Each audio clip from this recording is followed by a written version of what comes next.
Hello, everyone. I'd like to welcome you to part one of using the Power Platform to extend finance and operation apps, use cases, and recommended practices. My name is Ross, and I'll be your moderator today. We are broadcasting this web conference through Teams live events, and the audio can be heard through your device speakers. Today's web conference is being recorded on behalf of the Microsoft Corporation. By participating in this session using Microsoft Teams, your name, email address, phone number, and/or title may be viewable by other session participants. If you do not consent to being part of a recorded session, please disconnect at this time. The recording will be available on the TechTalk's Community Dynamics page within 5 business days. If you have questions for the presenters or need support, please use the Q&A panel located at the right side of your screen. Moderators are standing by to answer your questions throughout today's presentation. We will also have time at the end for further questions. To turn on closed captioning, click on the CC button on the lower left side of your screen. To change languages, click on the gear icon and choose your preference. Thank you for your patience during these announcements. Presenting for us today from Microsoft, we have Rachel Proffitt, Senior Program Manager. Rachel, over to you. Thanks, Ross. I'm so excited to have the opportunity to present to all of you today. Thank you for joining whatever time of day it might be for you. I also have joining with me today a great group. I've been referring to them as my dream team of presenters. I have Jason Green. He is a Senior Program Manager in Power Apps. We have Chris Gardy, who is a Senior Program Manager for Power Automate. We also have Murali Kumandari, who is a Senior Program Manager for F&O Solutions Architecture. We have Sunil Garg, who is a Principal Program Manager with the Common Data Service. And we also have Vasavi Baviri Sethi, who is a Senior Program Manager with the Power Platform Customer Success Team. So we've got a great lineup of people available here to help answer questions and who will be presenting along the way.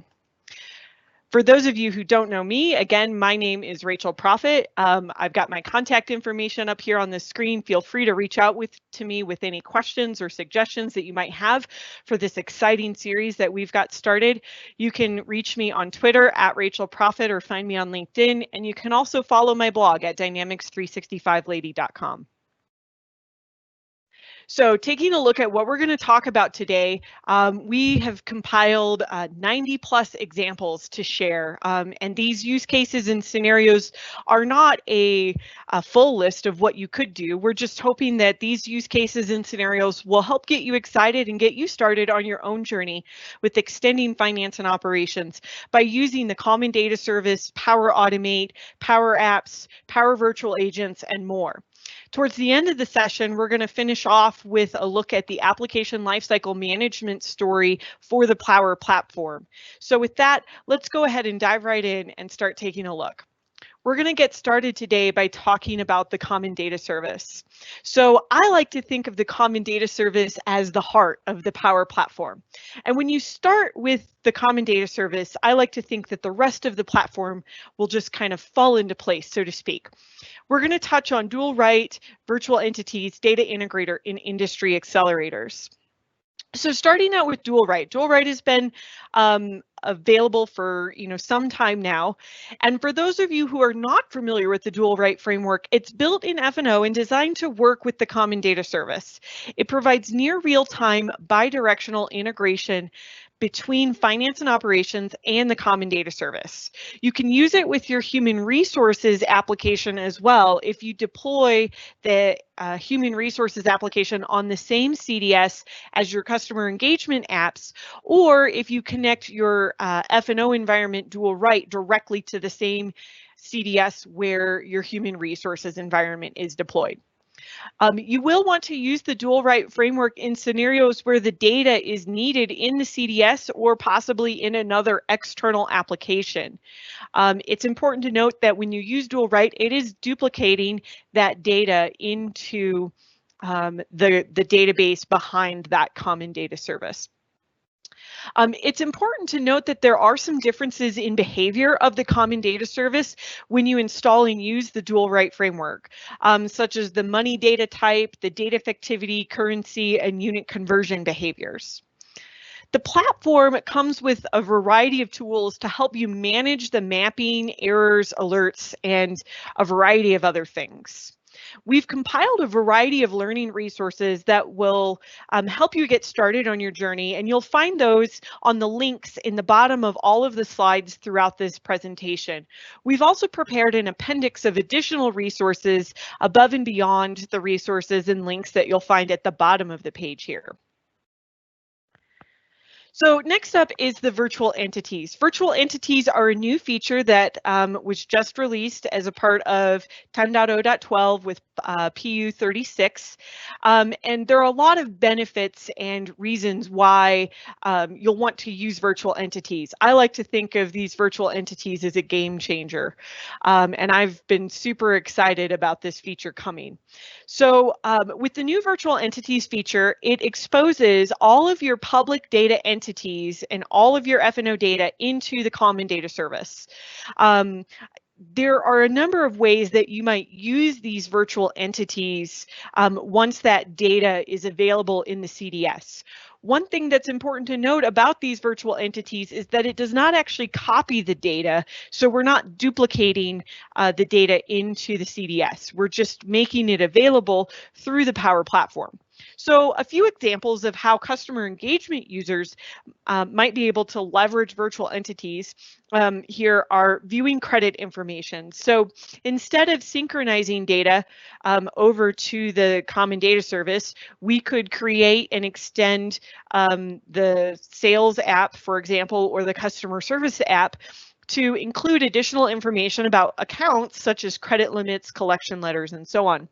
Another example is you might want to display product or inventory on hand information in the customer engagement side of the application. If you're using field service and you've also got asset management installed, you could view some of that asset maintenance information or fixed asset details right inside of field service. If you're an F&O user, some examples of ways that you might use virtual entities include creating a Power App to make data entry more simplified. So if there's a screen inside of F&O that is maybe too complex and you want to simplify something, or maybe you need the ability to scan a barcode or take pictures as a part of a particular process, Power Apps gives us great experiences to make it very easy with a drag and drop experience, so that you don't need to have a developer to make these advanced experiences in the user interface, and you can make simplified experiences for your user. Another example is triggering a Power Automate flow for emails or automation. Now, it's important to note with the virtual entities that currently there are no triggers that if you were to virtual entities don't have change tracking. So I can't trigger off of a virtual entity when a record is created or updated and so on. We do have a new feature on the roadmap that's coming soon to surface business events into the common data service, but we would still be able to use existing business events that we have inside of F&O and then leverage those virtual entities to pull the data in scenarios where you might need to send an email or perform other automation with the 300 plus connectors that we have. So switching gears a little bit to the data integrator. So the data integrator has been around for a while. There are a variety of templates that you can use to move data into or out of the common data service.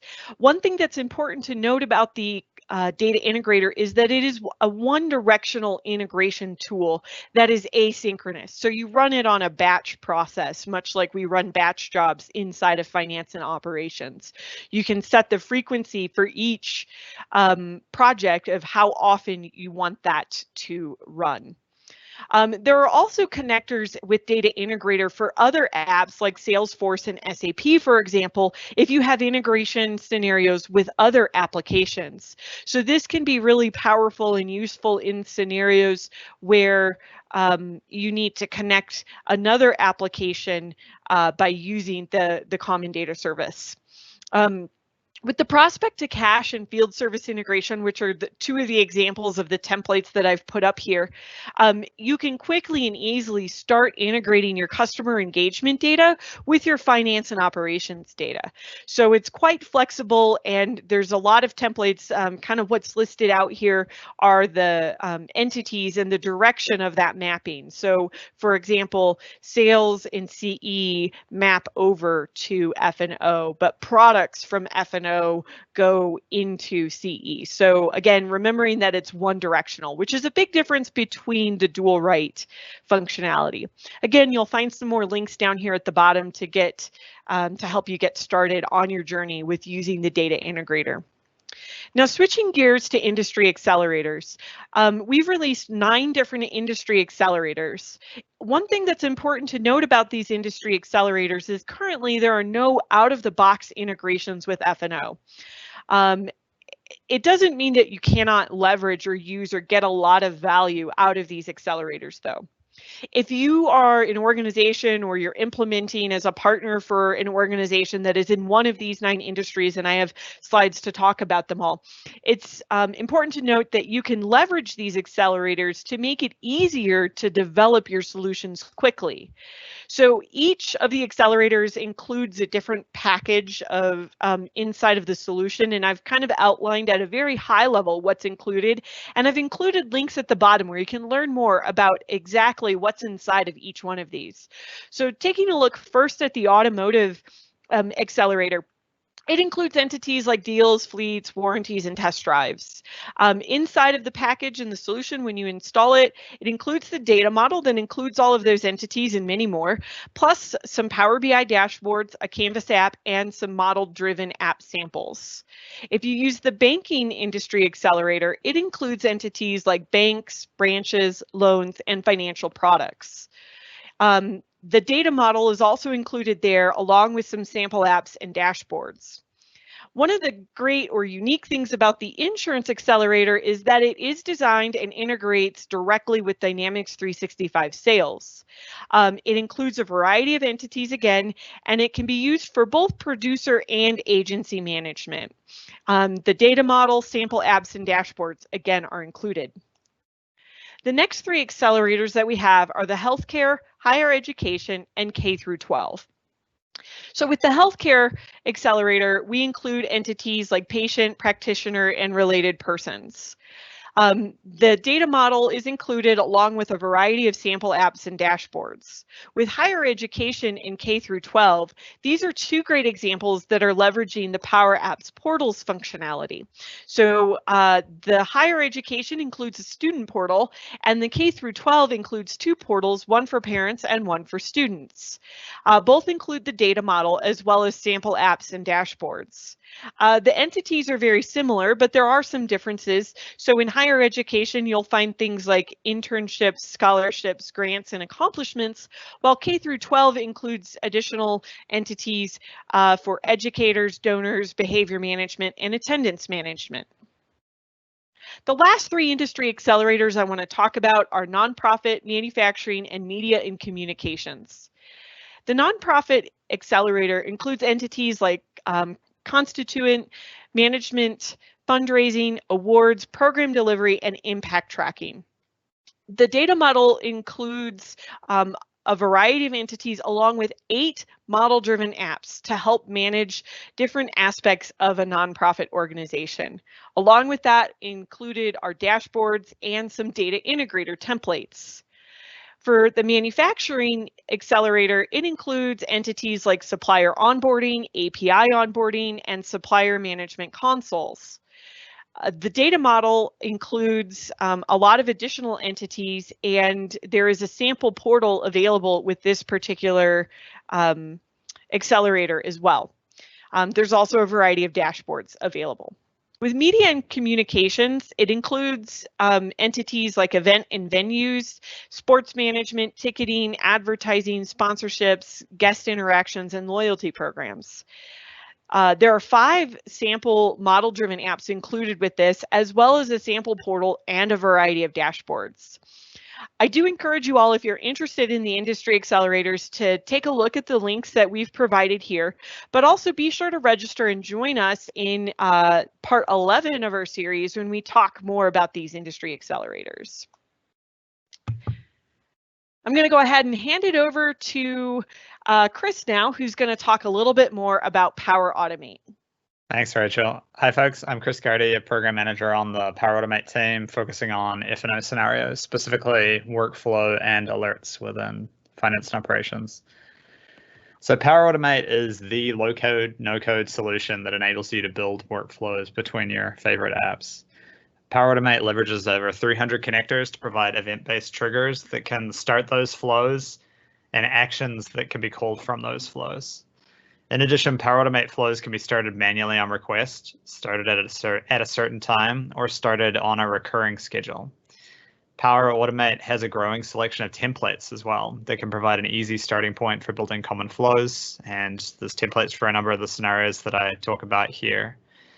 Finance and Operations has a connector that currently provides the business events trigger and 7 actions. Also, once you have CDS virtual entities enabled, you can leverage the native CDS current environment connector to interact with Finance and Operations. And we're actively working on making all of the capabilities from Finance and Operations available via that CDS native connector. So our first scenario is the most popular for Power Automate usage within Finance and Operations. With Finance and Operations, you can use Power Automate to handle the approval of a Finance and Operations workflow. In the example shown here, you can see an example of using Power Automate for the approval of a purchase requisition. In this example, the flow is triggered by the creation of a work item for the purchase requisition approval workflow, and then the flow sends a Power Automate approval to the assigned user. So one key benefit of using this feature is to allow users to approve directly from their email without opening the Finance and Operations application. This was a highly requested capability, and it's similar to the old Azure Service Bus feature that was available in AX 2012 that allowed users to click approve from within an email.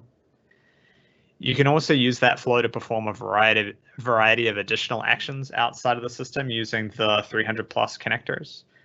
These actions could include sending the approval to Teams or notifying someone via text message that an approval is needed. The flow built for this scenario is triggered by the work item create a business event and uses the execute action on the Finance and Operations connector to call OData actions to validate and complete the work items in Finance and Operations. There is a template for completing workflow work items that you can search for, and I strongly suggest you use that to get started. The links at the bottom of the slide provide more information about enabling this scenario. So Power Automate flows can also be triggered by the business event associated with alert rules. You need to make sure that your alert is marked as send externally so that the alert triggers the event, and then use the associated template to get started would be a really good starting point. You need to remember that there's some limitation as to where you can create alerts. You can only create alerts for the primary data source on a page. So in this example, when a vendor is created, we're requesting a W4 from a vendor, attaching that file in Finance and Operations, and then updating some related SharePoint metadata.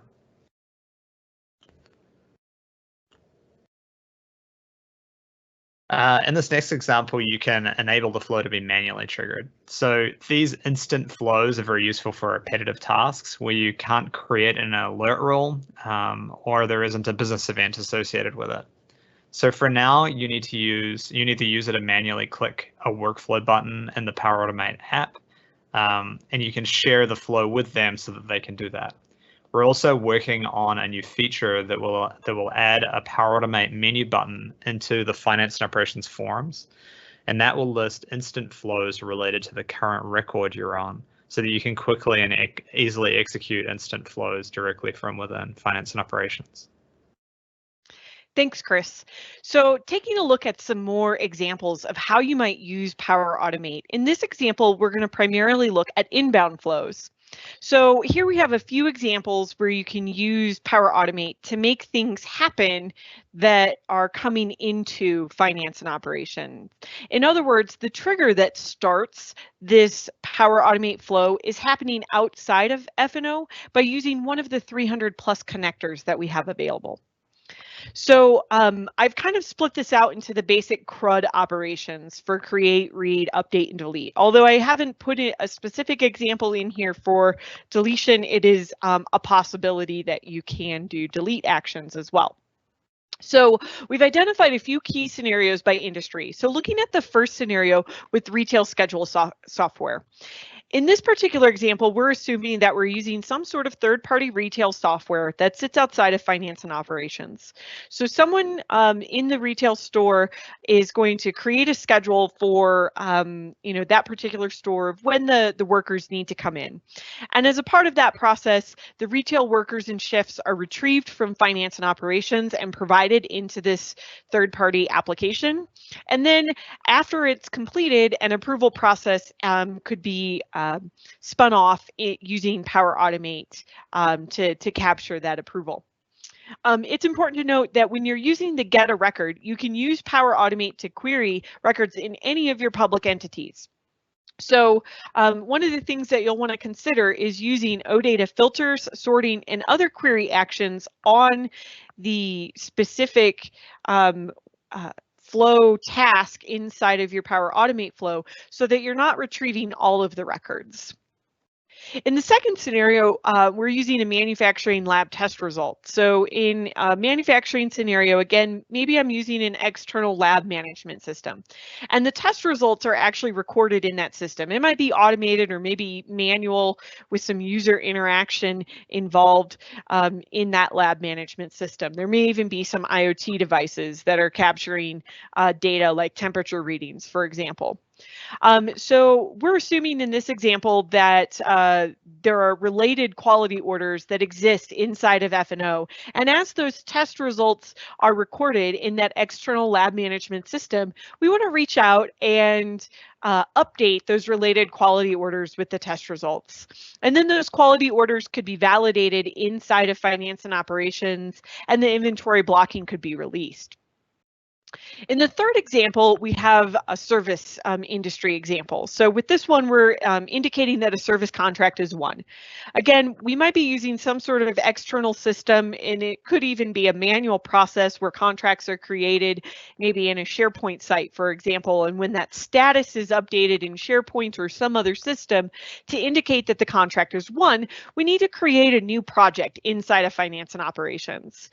Simultaneously, we might also want to email the project team about the new project. So when you're updating or creating records, it's important to note that you can access any of those public entities, and you'll also have access to the OData actions on those entities, which is actually our next scenario and use case that we're going to talk about. So in this particular example is that we can use Power Automate to trigger OData actions by using the execute action. You can see that option highlighted here on the left screenshot for execute action. There are a variety of OData actions available on entities out of the box. These actions are actually required and used as part of the workflow process that Chris talked about in the first example. In the example that I'm showing here, I'm showing an example where we are using an OData action that is designed to approve a bill of material.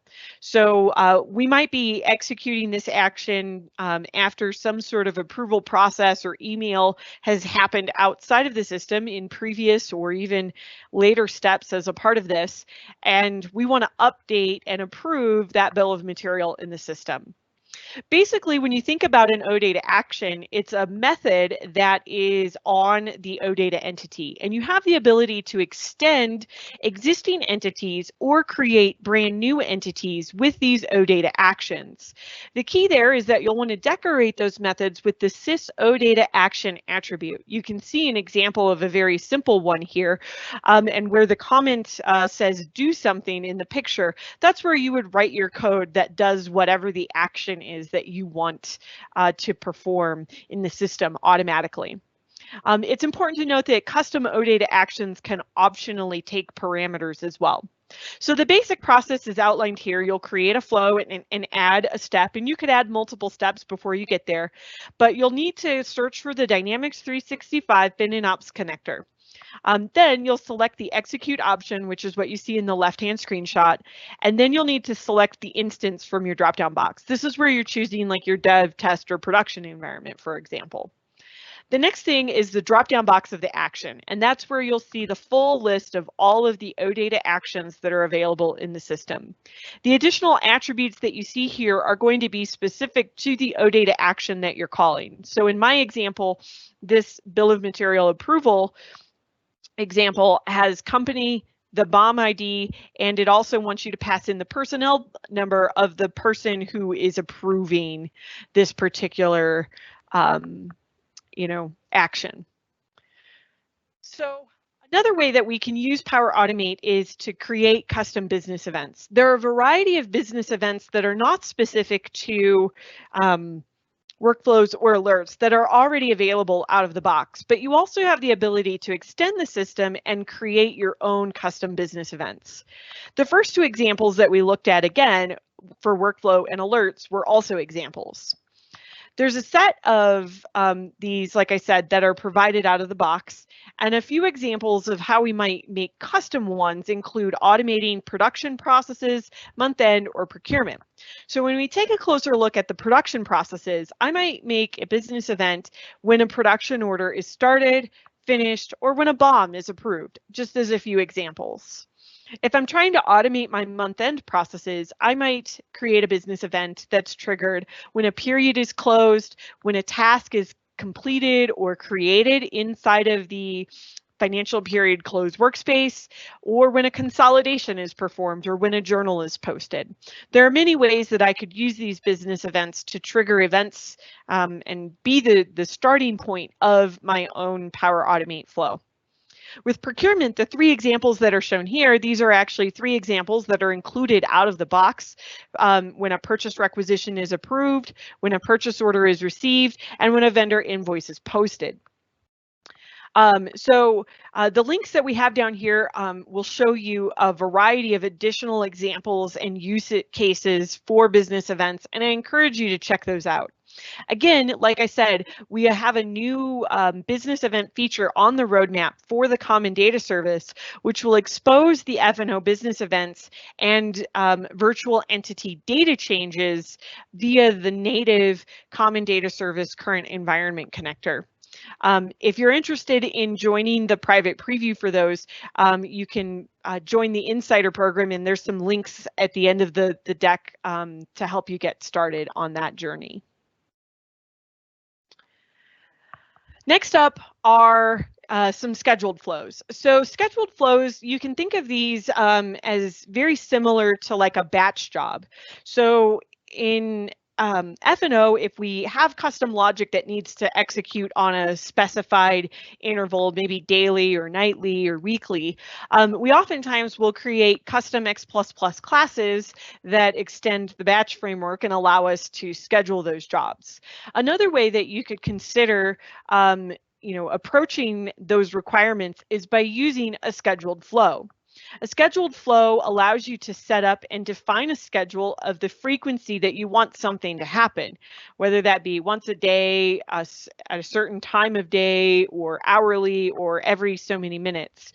You can also specify that it should always occur on the 28th of the month, or you can specify that they should happen after a certain number of days, hours, or minutes. So a couple of examples of how you might use this. So another example here related to quality. So let's say I want to automate some quality processes. Let's say twice a day, I want to create new quality order tests based on some data that I have in my F&O environment. Or maybe every hour, I want to update the quality order statuses with some information or data from another system. If you're trying to automate your month-end processes, I might copy month-end tasks to a team site or to a planner, for example, on a specific day of the month. We might also automatically perform actions at a specific date and time. So for example, if I wanted to automatically close the period or automatically post a particular journal like a payroll entry, I could tell the system on a certain date and a certain time to go get the data needed and perform an OData action or insert records into F&O. We also have the ability to process a list of items. So in the example shown here, right, I could check some credit limits at a certain frequency and maybe include customers who are exceeding their credit limits in an email or in a specific report, or maybe post an adaptive card into a team site. We could also check the status of journals once per week. So checking to see, you know, are the journals being posted on a timely basis? Or if you're using the time and attendance functionality or project timesheets, we might check to make sure that the employees have posted their timesheet at the end of the day. And if they haven't, email them a reminder. Or maybe I just want to email them a reminder, you know, about an hour before the end of the day so that they don't forget to do it. So lots of great examples where we can use those. Up next, we have UI flow use cases. So UI flow or user interface flow, sometimes they might be referred to as RPA or robotic process automation, are most useful when you need to connect to a system that does not already have a connector.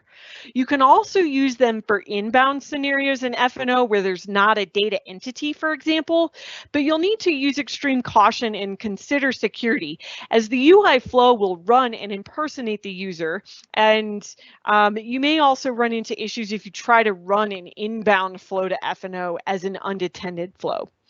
It's important to note that in order to run a UI flow, you will need to install an on-premise gateway that communicates back and forth with the computer where the flow runs and the cloud. So the three examples that I've pulled together here: when a quality order is generated, create a lab test in an external lab management system. So in this case, we're assuming that there is no connector.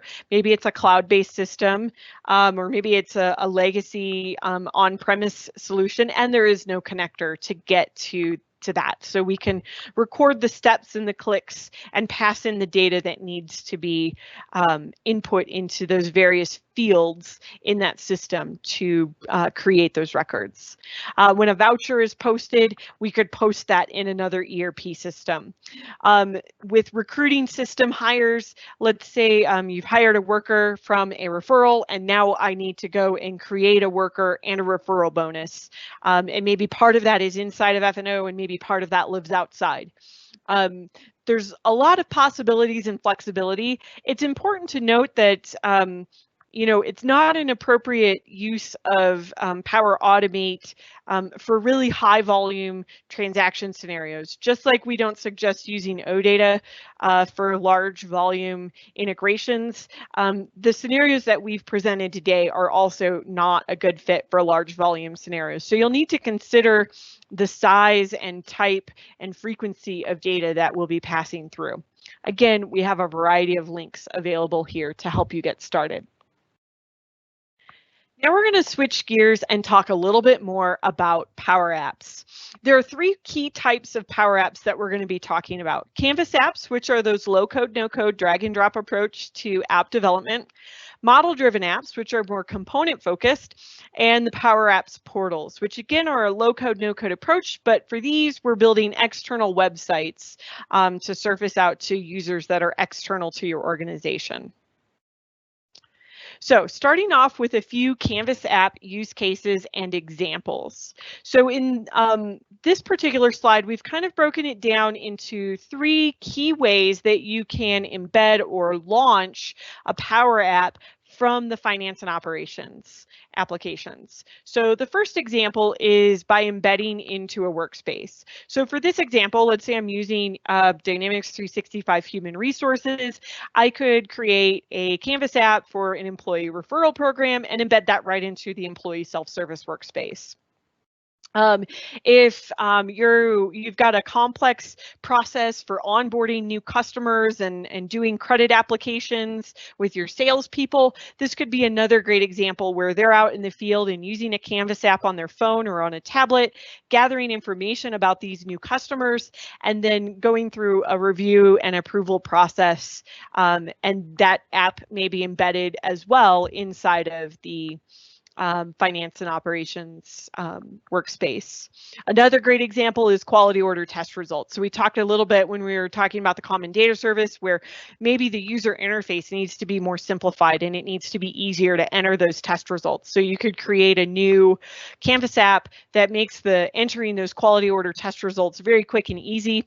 And those results are then put back and updated into the quality orders inside of F&O.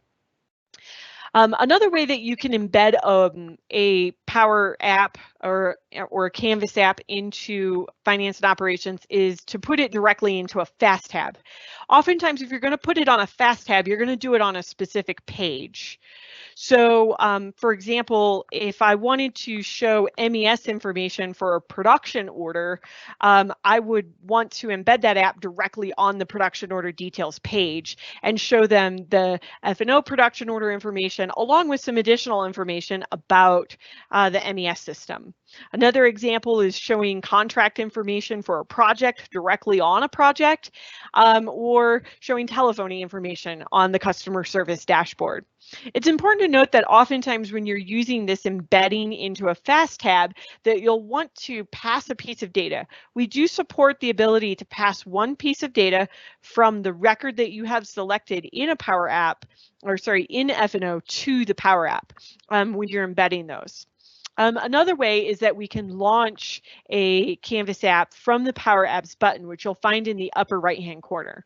So these are for scenarios where I want to open a dialogue or something like that, and maybe create an IT help desk or case management app. You might also use it for employee or project feedback, or maybe as a way for sales reps to capture additional information, about a particular customer.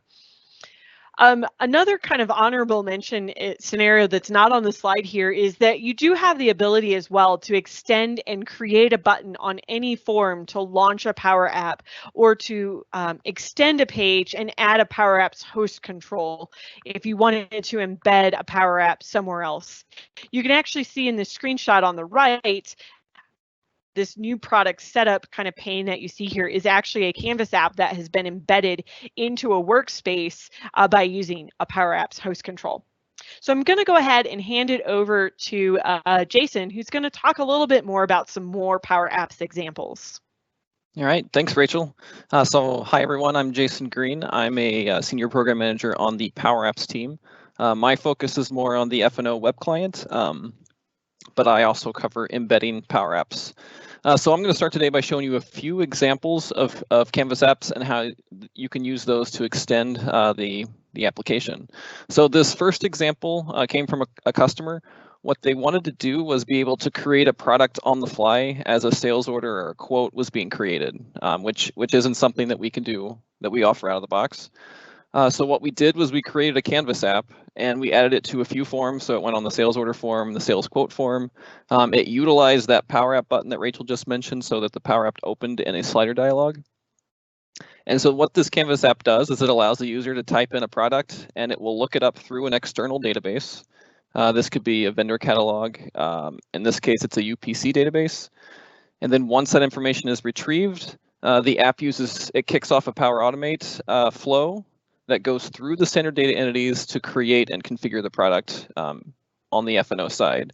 And so within about 10 seconds after that product has been configured through the Power App, it's available for the user to use on the F&O side. So whereas this is normally something that we'd have to spend a lot of time doing coding in X++ and go through that full application lifecycle to get this deployed, we were able to quickly extend and overlay the experience directly into finance and operations. And so for the purposes of today's conversation, this is a really easy example showing you how you can quickly extend the system. For the next example, Rachel, if you could go to the next Sorry, slide. it's not advancing. Try this button. There we go. There we go. So this next example is a little more involved, and it actually uses a number of components that some of which we haven't even talked about. So this is around invoice automation. So first, what's going to happen is we're going to use Power Automate to grab an invoice that's coming in via email. And so that email gets stored in CDS for storage. Then we're going to use AI Builder on top of that to reason over this invoice and try to figure out what it contains, so who the customer is, what they're ordering, all that kind of stuff. All this work is being done in the background. And so then where the Canvas app comes in is that we're going to surface the invoice itself, and we're actually going to do all the pre-processing, grab the information that came out of that AI, push that information into specific fields, and then push that back into finance and operations. And so as you can see in the demo, we've embedded this app first as a full page app that can be accessed from the dashboard. So you can do this with the full page apps feature that's in preview that's built on top of saved views. You can also embed this as a separate tab inside of the vendor payments workspace in the finance area of Dynamics. And so you'll know that we've also tried to style this Canvas app so that it looks pretty similar to the rest of the application, which is kind of nice. You get kind of a native experience. This example, which uses several different components in the Power Platform, only took, maybe a few hours to build. You can actually download this example today on AppSource, and then once you've done that, all you'll have to do is create your invoice AI models. And then again, the nice thing here is that you don't have to go and build this kind of experience directly into a workspace or as a new form in X++. You can be a little bit more agile in tweaking and maintaining this experience with Power users through citizen developers, just using that low code, no code development style.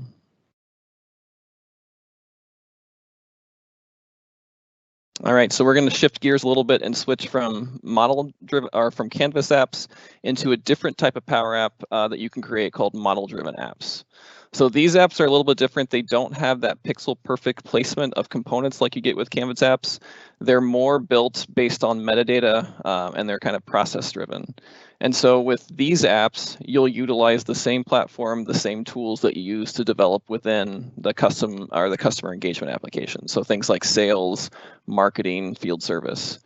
So these apps are usually more standalone apps, but you actually can embed these into F&O using that third-party embed third-party apps feature that's currently in preview.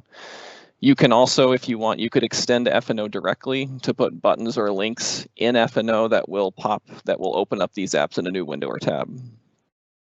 So one kind of important distinction that's currently available in model-driven apps that you can't do in F&O easily is that model-driven apps have the business flow control. So what this does is it allows you to kind of define the stages a record needs to go through during its life cycle. So some examples just for use cases for model-driven apps would be custom ordering, inspections, self-service items. Inspections themselves could be useful, again, because the ability to define those stages as you move through the inspection through completion, you can surface different kinds of fields or attributes that need to be recorded, and then you can use that to update information back in a finance or supply chain or any other F&O application. Other examples could be you want to introduce a new product, and that product needs to go through several different phases before we actually want to put it in the supply chain system itself, or a project contract app, or even vendor onboarding. So really any process where you have distinct stages within a process might be applicable for a model-driven app. The other thing you can use model-driven apps for is just for surfacing information. So like production or shop floor information. And then again, because we have virtual entities that allow us to get to the vast majority of entities on the F&O side through the CDS, you can use that information to create dashboards that are for people to consume. And then the last, if you move on one more. Did I go too far? Nope, you're good. Okay. So the last area that we're going to look at within Power Apps is portals. So this is yet another variant of Power Apps. with the benefit here being the ability to create an outward-facing web interface for people who are external to your organization. So, for example, for customers or for vendor management. So when you create a portal, you get to decide to surface only the data you want to expose from the CDS, and that could be from FinOps via the virtual entities. You would gather information from users from that site, and then based on what they enter in the portal, you can push that back into finance and operations applications. So one great example of this is the customer portal that's available now within supply chain. So even though we can't really give customers access to our Dynamics 365 applications, we can give them access to a portal that surfaces the information we want them to see and kind of solicits information from them that we need. The vendor application portal is another good example. This allows us to have a public website that vendors can go to fill in their key information. Once they get it, we can kind of feed that back into finance and SCM and move them through the vendor onboarding process. And just as a sneak peek here, we are planning to show an example and build a simple vendor portal in the Power Apps portal session later on in the series. The final example for Power Apps is a little bit different. So this is more for internal folks. Especially for those who aren't normal users of FinOps. So this is different. It has a little bit different licensing, so make sure you are aware of that. But regardless, it is an easy way to create an application for internal employees to surface knowledge-based items for HR and things like that. If you are using HR, again, you can consider embedding this kind of portal using that third-party application feature in personalization or as a link on the employee self-service page. And so one last example to walk through today, which is actually very fitting given the times we're living in today. This is essentially a book and appointment app or a maintain your social distance app that's now available. And this is trying to address one problem that everyone has to deal with right now, and that is that we can't have people coming into our organization or our location at any time. So this example has examples of all three of the Power Apps mechanisms that we talked about. So first in the screenshot now, we have a model-driven app. So this is more for the administration side where you can see the time slots that are available for people that want to come into your branch or your location. The next one is a Canvas app. And so this is for the employee to see who would be coming in and to actually book time slots on behalf of users. The third one is another Canvas app. So this is where you can look at the available time slots, edit them, make confirmations, do all the setup. And then the fourth one is the actual Power Portal itself. So this is a public site that can be accessed by customers, and they can use it to request their appointments. I think you can see the book slot link circled in red there. And so all of these things are linked through the Common Data Service. This example also uses Power Automate to send users notifications about their appointments. And so you can see how this would be super useful for maintaining social distance, for being smart about scheduling times for people to come into your organization. So that's a quick summary of some of the Power Apps examples we had for you today. I'll hand it over to Murali next to talk about Power Virtual Agents. Thanks, Jason. So Power Virtual Agents is a mechanism for building conversational user interface in business application and within Microsoft. I'd like to go next into a little bit of overview.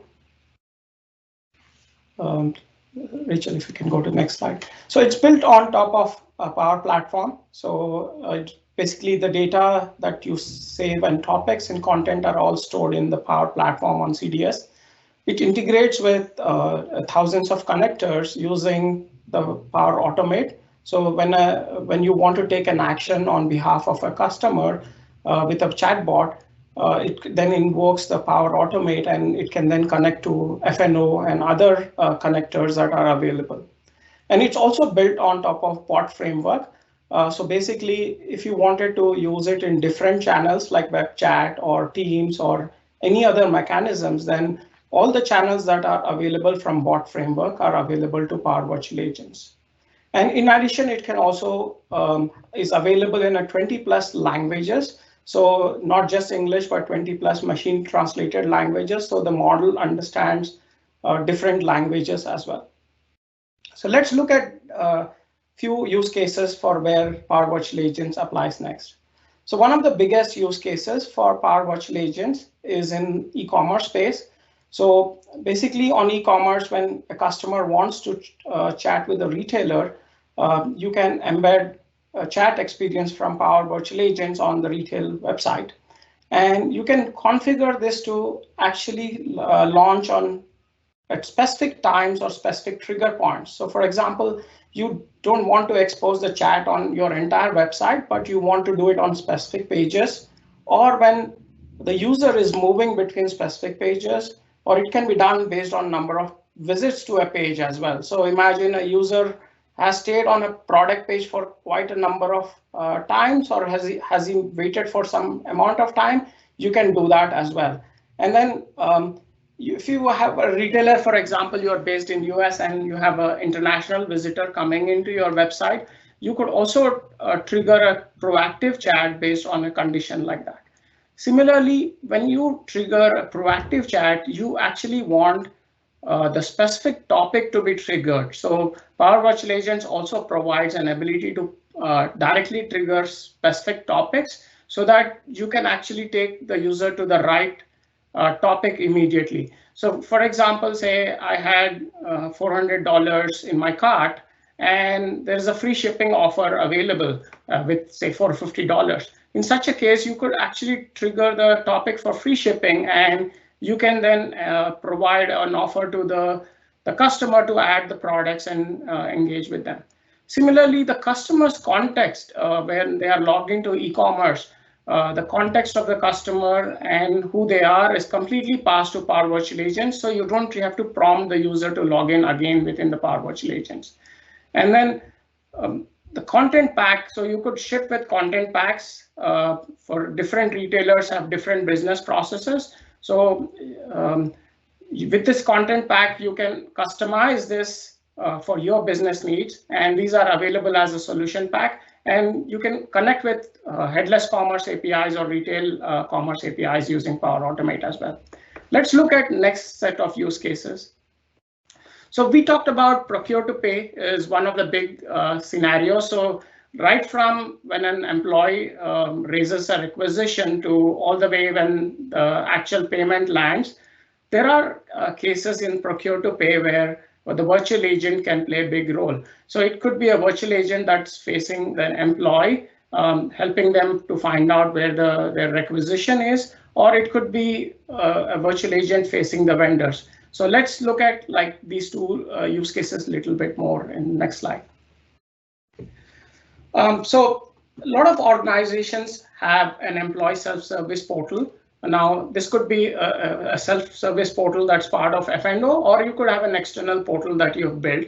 A virtual agent can be embedded in there, and it could also be part of the Teams channel. So if you have a Teams channel, the virtual agent chatbot can be present in Teams, and it can then, with the same content, be able to answer questions related to, HR. It could be procurement, it could be benefits, and even time and expense. So it can act as a single IT help desk as well. So the use cases are limitless as well.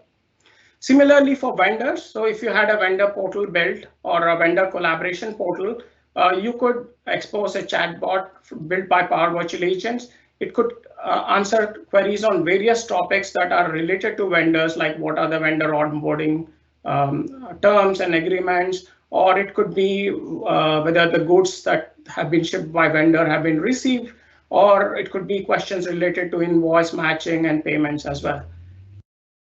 Let's look at a few more scenarios. The next two scenarios that we're going to look at are, first one is for quality management. So imagine in a warehouse, you had a set of workers wanting to have a question. So those quality management questions can be handled by the Power Virtual Agent. It can invoke the F&O connector or CDS connector via virtual entities and be able to answer questions. Similarly, on the customer portal that we have, which is part of the Power Virtual Agent, part of the Power Apps portal, you could also do this as well. Okay. Thanks so much. Now we're going to switch gears a little bit and talk about mixed reality. And while mixed reality is technically not one of the Power Platform applications, the two applications I am going to talk about, which are Dynamics 365 Remote Assist and Dynamics 365 Guides, are built on the Power Platform. So we're going to take a look first at mixed reality. So organizations today are facing a lot of different challenges to help digitally empower their service technicians. The complexity of the machines and systems in these organizations make it difficult to train employees on complex tasks, and it makes it difficult as well to reduce time or fix and maintain equipment. It's oftentimes difficult as well to help keep employees safe on the job when there's complex training or lengthy training or updates that need to be made to large groups of users in your warehouse about safety procedures and new equipment. When we think about the multiple data systems that are involved in many service organizations or manufacturing organizations, we need the ability to integrate relevant data into our existing workflows. So by using Dynamics 365 Remote Assist, we have the ability to manage that data and integrate into existing workflows using holographic layout tools versus, current manual methods where we might be drawing things with CAD drawings or having manual written documentation that doesn't really give the visual learner the details that they may need. And the 3D model management and incorporation kind of process for a lot of organizations can be complex. And from a connectivity standpoint, a lot of organizations are asking, do we have good connectivity? Oftentimes, your field service, whether it's devices that are out on customer sites or maybe machines or devices that are in your own facilities, might have IoT data. And if we've got the ability to connect that data and make that available through the Remote Assist app, then we can bring all of that information together and make that experience better.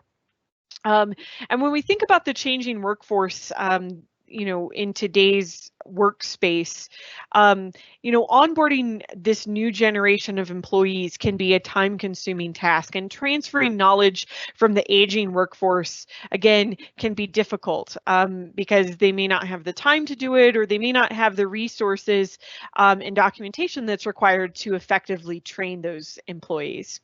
And by leveraging tools like Remote Assist, we can help reduce turnover of contractors or employees and help generate and create a very highly skilled labor force.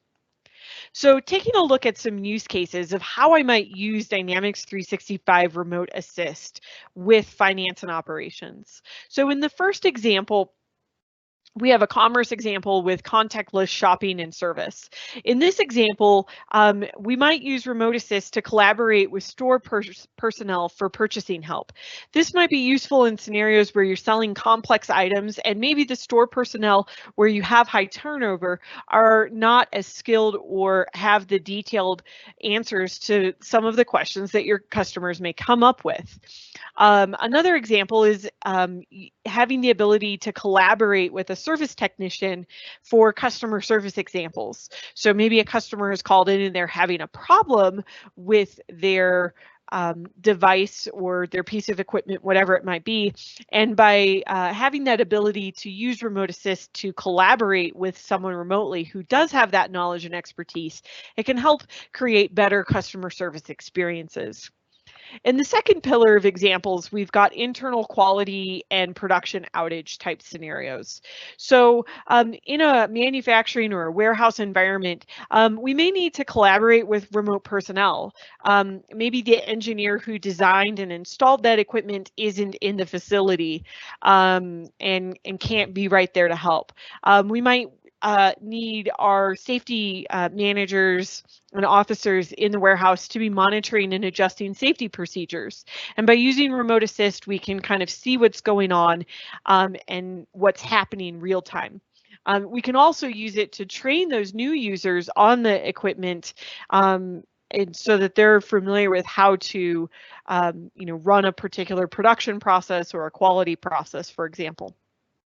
And our third pillar of examples, we might use this in field service or asset management type organizations. So again, in this example, we might need to collaborate with back office personnel. So I might have agents that are out in the field on customer sites or out in a warehouse, and they need to talk with someone who's in the office who designed or sold a particular deal. We can also integrate with IoT data and devices. So if I've got data flowing in from those devices on my shop floor or out on my customer site, I can pull that data in and make that available in the Dynamics 365 Remote Assist. We can also integrate that data into existing workflows and business processes. So switching gears a little bit now to using asset management with Dynamics 365 Guides. Dynamics 365 Guides is another example of how I can use mixed reality and the HoloLens in order to create experiences that are part of the production process or part of the asset maintenance process. This is actually a feature that is configured to work out of the box with finance and operations when you use the new asset management module. So when we take a look at the setup process, there are 4 main steps. First, you'll need to configure dual write with the common data service so that we're copying the data from finance and operations into the common data service. Then you'll need to flight the MR Guides feature and enable the configuration keys that are a part of that feature. Once you've enabled those configuration keys, then you can start setting up your guides. The configuration process inside of finance and operations is, again, a simple process.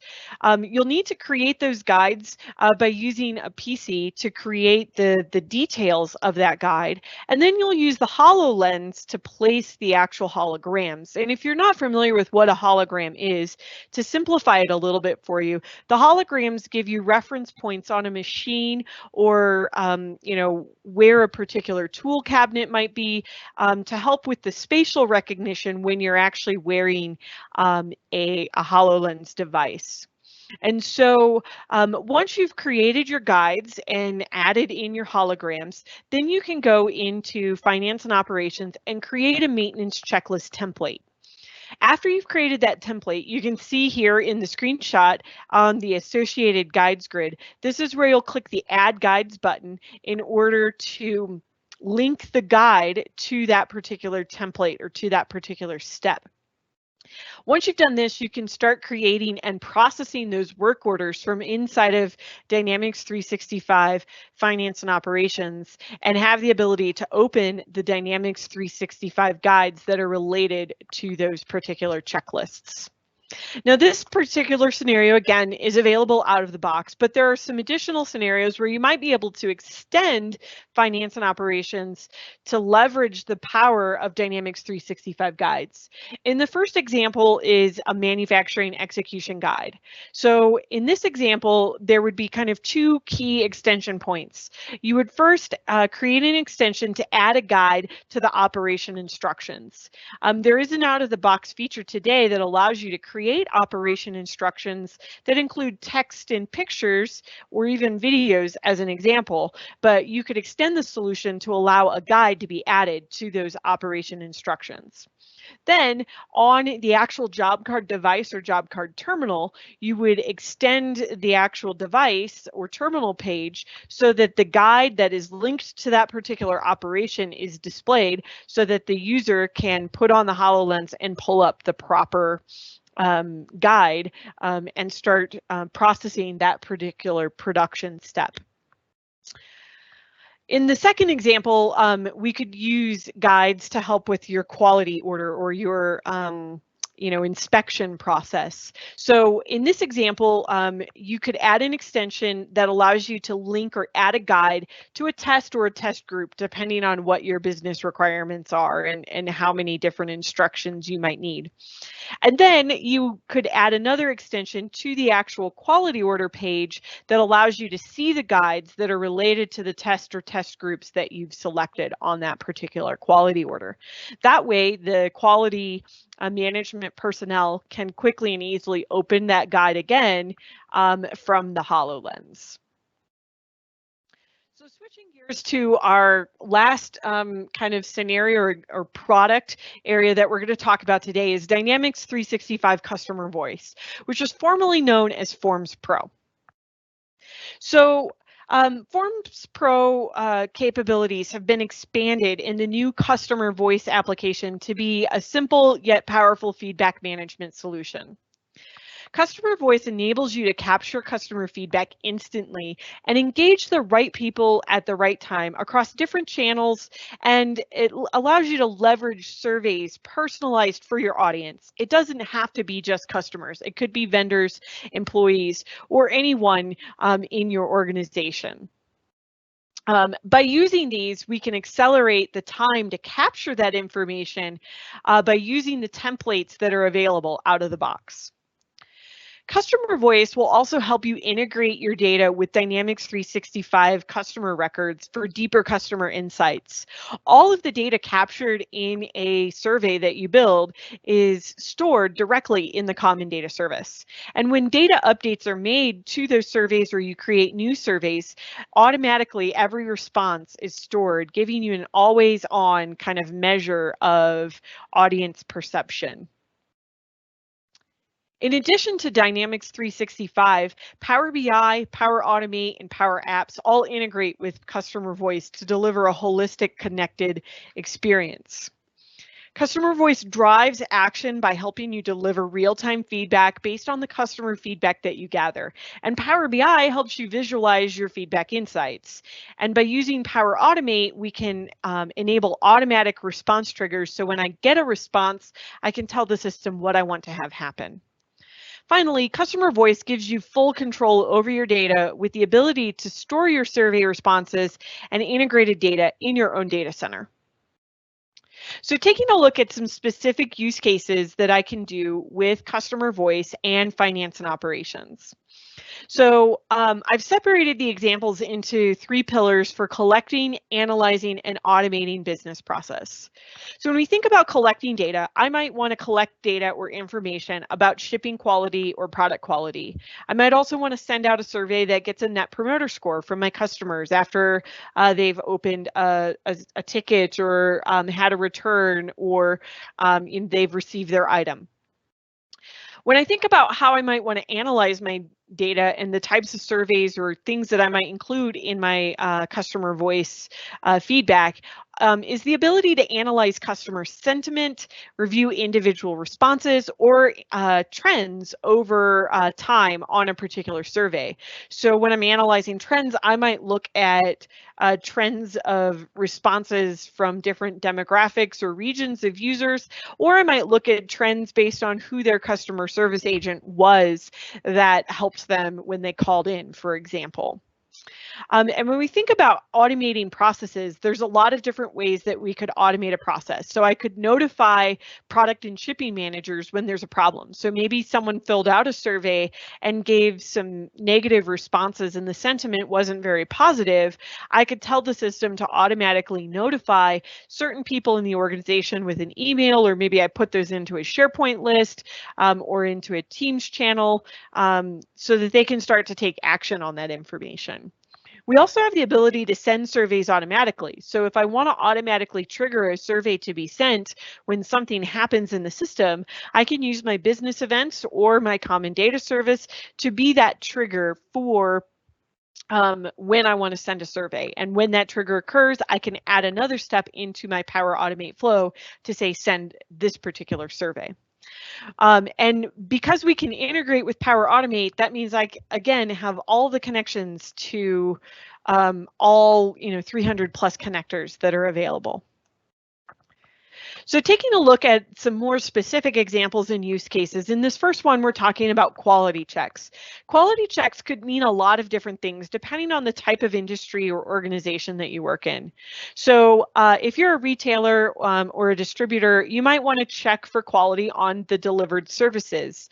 If you're a service industry type customer, you might want to validate the project performance. Were the consultants that we assign to you or the technicians or engineers meeting your expectations? operations. You might also gather feedback for an assessment that you perform. Or if you think about an HR example, you might want to gather feedback about how a training class was that you conducted for your employees.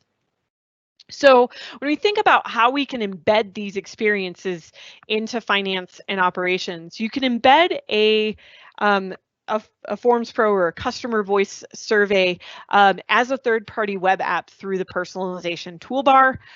You can also embed it in a model-driven Power App. And again, if you embed a customer voice survey into a model-driven Power App, that Power App could then in turn be embedded using the third-party personalizations.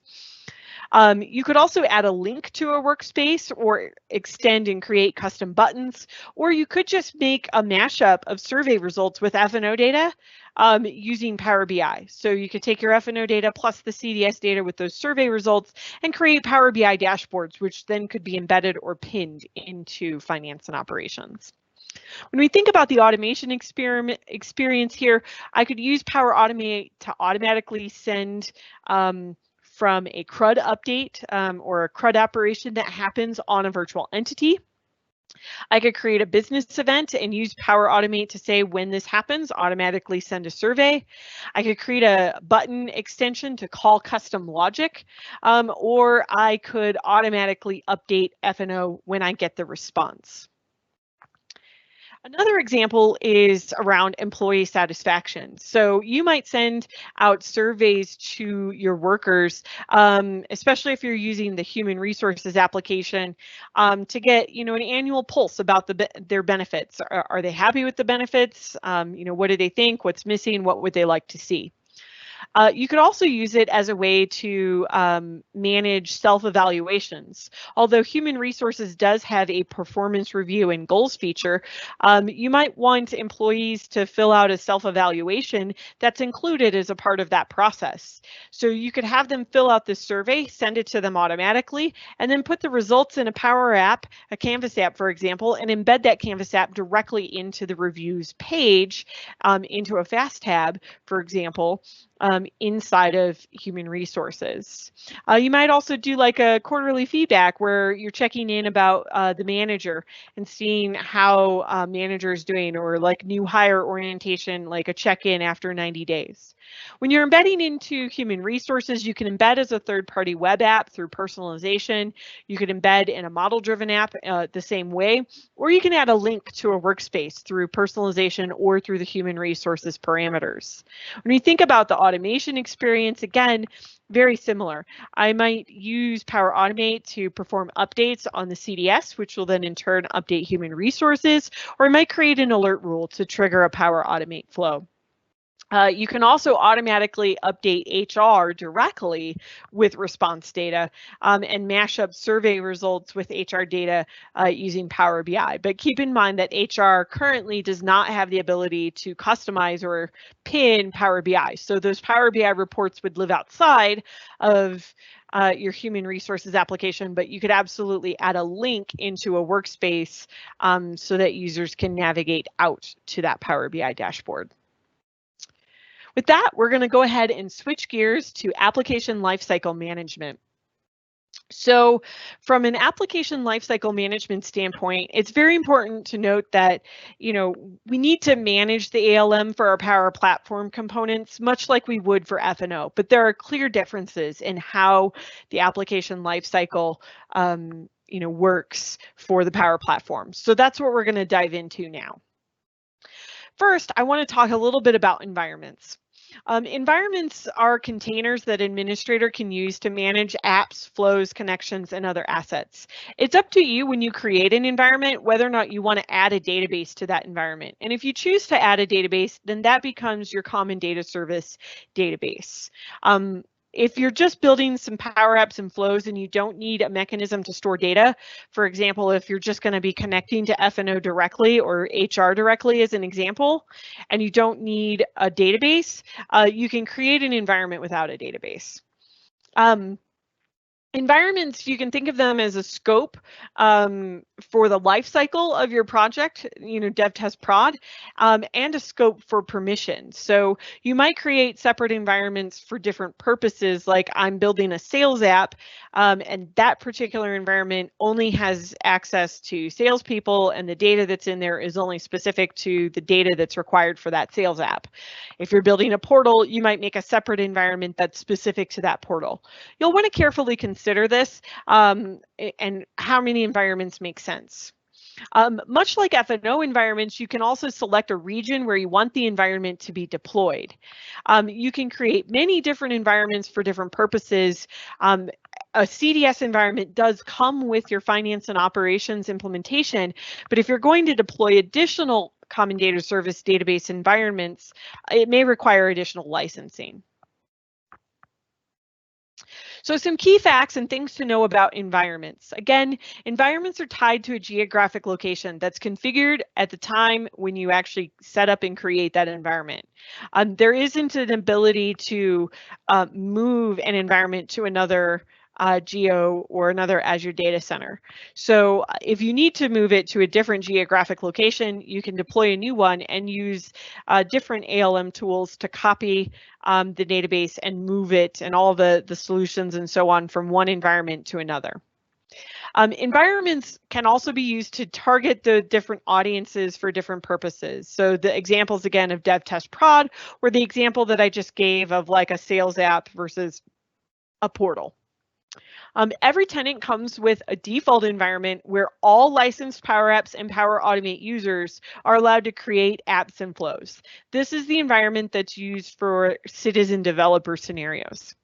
The non-default environments have greater control, and they offer more control around the permissions, and creation can also be restricted to only global and service admins from the Power Platform Admin Center. When you're thinking about your environments, you'll also want to define an environment strategy for the deployment of your CDS environments. Much like you need to have an environment strategy for your finance and operations, you'll need to have a strategy for your CDS. And that includes not just how many environments you have, what types of environments and so on, what geos they're going to be deployed in, but also like how each environment will be connected to other applications. So you'll want to think about creating a diagram that indicates what those linkages are. You'll want to assign your admins the Power Platform Service admin role, which grants full access to Power Apps, Power Automate, and Power BI. And you'll want to restrict the creation of net new trial and production environment to those admins, because you don't want just anyone going out there and creating new CDS environments anytime they like, especially because there's cost associated with those environments. We also recommend that you treat the default environment as a personal productivity environment for your business groups. We actually recommend that you rename the environment and give it a name such as personal productivity. It's obviously not required, but it makes it more obvious like what that environment is for.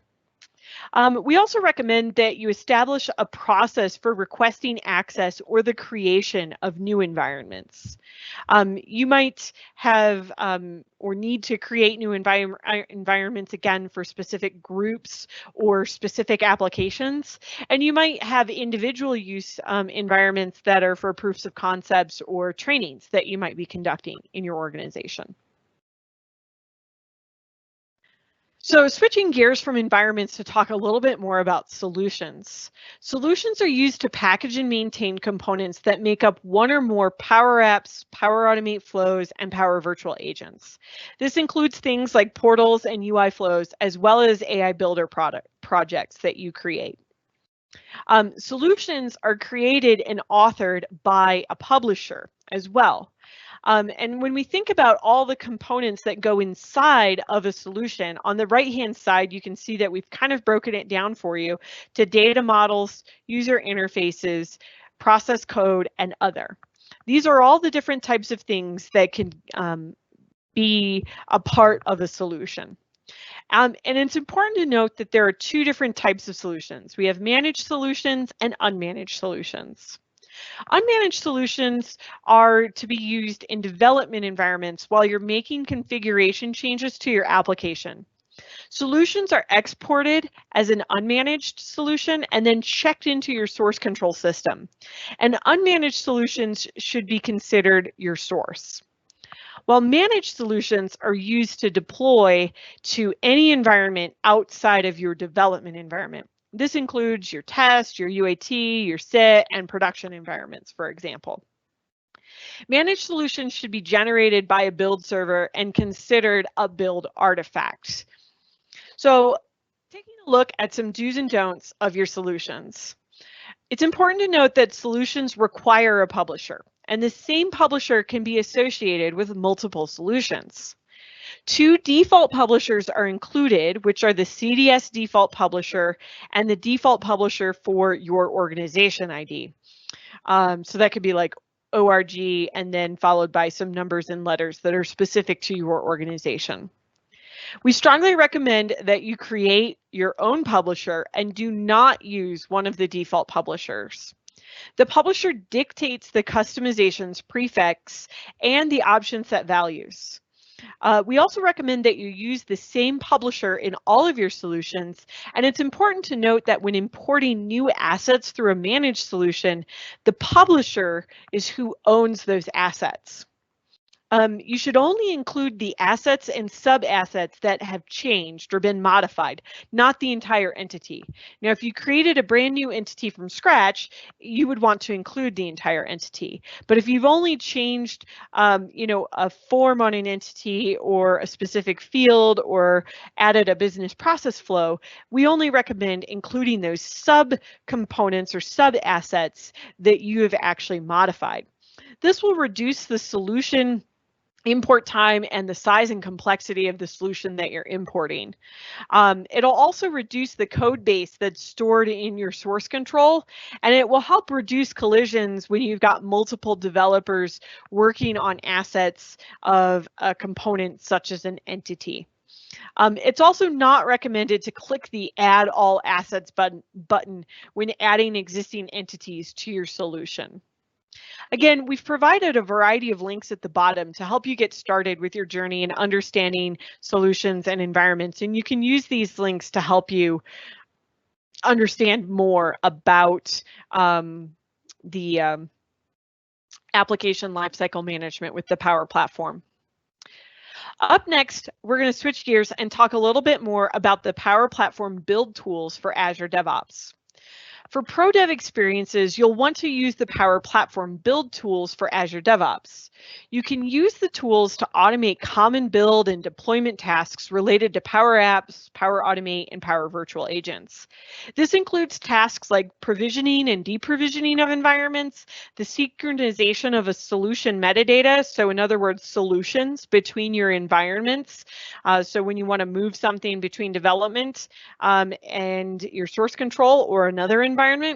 It's also used to generate your build artifacts, deploying to downstream environments, and performing static analysis checks against your solution by using the Power Apps Checker service. On the right, you can see a screenshot of the Power Platform build tools inside of Azure DevOps. And it's important to note that when you use finance and operations, you can put your finance and operations builds and the steps together into the same build as your Power Apps or Power Automate or Common Data Service build objects as well. The basic process when we think about this is a 4-step process. You'll need to first install, and then you'll want to create a build pipeline to export from dev, a build pipeline to generate your build artifact, and a release pipeline to deploy to production. You'll want to consider this strategy alongside with your finance and operations to decide what the right number of builds are and how you want to name those build pipelines so that it's easy to understand and recognize by the developers in your environment. So taking a closer look at the process flow of the application lifecycle management when we use the Power Platform build tools, you can see that it's separated into 3 phases. The initial build pipeline is what instantiates a pristine development environment, typically daily. Then the build pipeline is automated to help get rid of manual steps. You're still going to need to run a unit test manually, but there's no more need to manually upload to the solution checker and manually export, unpack, and push to the repo. With the automated release pipeline, this also helps remove some manual steps. You could set this release pipeline up to publish weekly, daily, or hourly, and those releases will just automatically become the new standard. It's important to note that you'll still need to run your unit tests and integration tests as a part of this process. So I want to remind everyone that this is the first part in a 12-part series, and who knows, maybe we'll add a 13th part if something comes up that's exciting. But I encourage you to get registered for the upcoming parts. In the next part, we're going to be talking about the Common Data Service in much more detail, and we will be conducting some demonstrations and talking more about the do's and don'ts with each one of these applications in the future parts of the series. We've also got Power Automate coming up at the end of September, UI Flows in October, and Power Apps, Canvas Apps towards the end of October. We'll go ahead and take a look and see what we've got for Q&A, since we've got a few minutes left here at the end. I see that we've had quite a few questions come in, and we've been responding to those. To the team, do we have any questions that are pressing that we should try to answer while I scroll through here and see what we've got?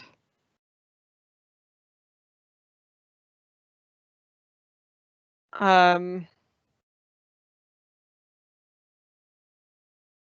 like most of these have been answered. All right.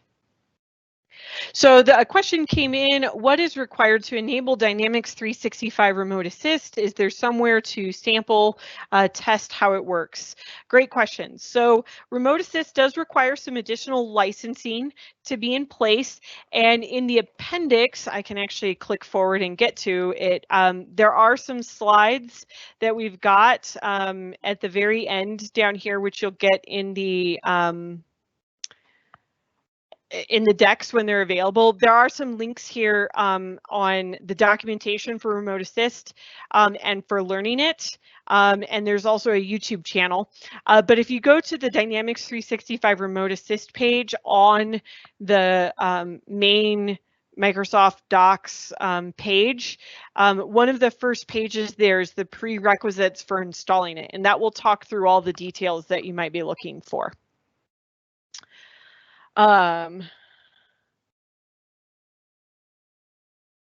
Someone asked, do you have more detailed info on how a partner can purchase the licenses for HoloLens device itself and mixed reality to use it with F&O?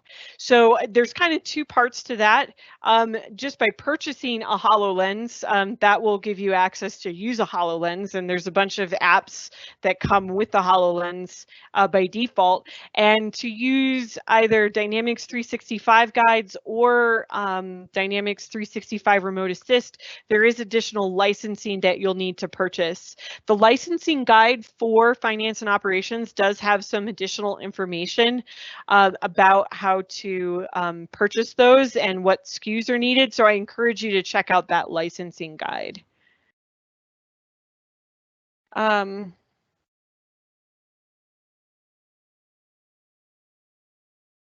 So someone said, hi, I'm eager to start promoting the use of customer portal. Customers have been asking if open invoice and cust statements can be made available. Would this require virtual entities, or is this entity already available in the CDS so that it is a possibility?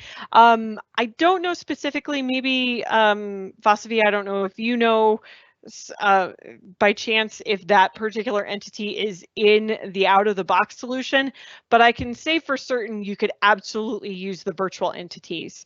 The virtual entities related to invoices and customer statements do exist.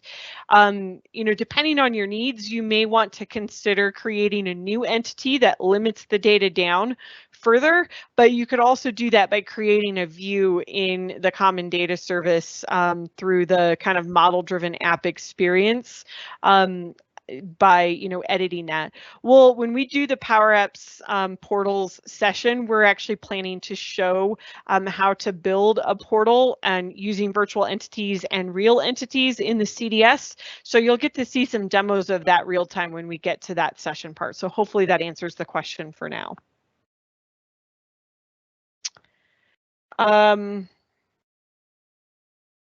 A question came in, can a production, finance, and operations CDS environment be linked to the existing customer engagement production environment? Yes, it is possible to link your finance and operations environment to the CDS of a customer engagement environment that already exists.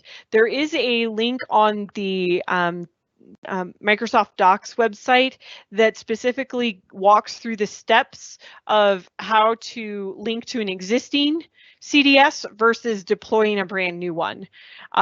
It'd be important to note that you wouldn't want to deploy a new one. You would want to instead follow the instructions to link to an existing environment. So those can be found directly on the Microsoft Docs site. And I'll make sure too that we get some frequently asked questions posted as well with some more specific links to help answer some of these questions.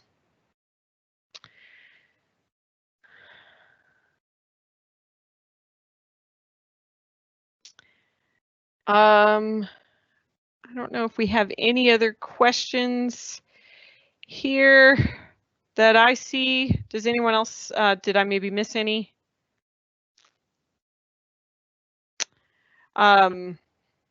There's a couple questions in here about some of the banking accelerators.